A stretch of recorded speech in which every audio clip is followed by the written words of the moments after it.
Is there any realistic prospect, really, that this could get done in a lame duck session?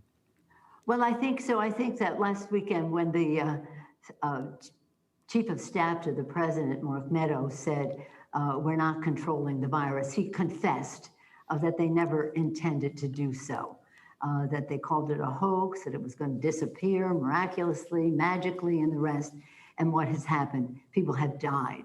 And so, again, that recognition that they have surrendered to the virus and we are not, we're there to crush it. Now we can go to the table with a clear understanding in the public mind as to what we need to do.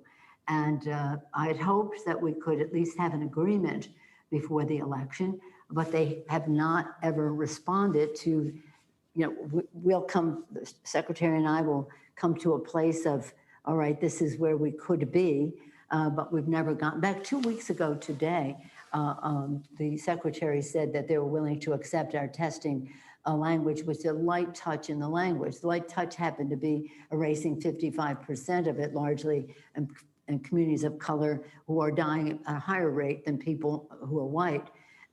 You've heard me say over and over, children who are Black or Hispanic have more, 5 to 8 times more possibility of going to the hospital with COVID than white children. So they erased all of that. I don't know, it doesn't make sense. So now we're saying, okay, you confessed to not controlling it.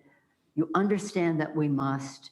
Just give us an answer as to whether you agree that we must follow a scientific path, or we're going to continue to go down the quackery path that the president has taken us thus far. So we sent him a letter, which you've probably seen, just said, here are just some of the answers we're expecting. We don't expect them all to be in our favor, but we do expect them to establish a place where we can weigh the equities and come to compromise and negotiate so that we can go forward. And yes, I do think that the president has said we would have an agreement after the election. Of course, he's predicating some of that on the Republicans taking back the House. You just keep thinking that, Mr. President. But is as delusional as you have been in your approach to the coronavirus?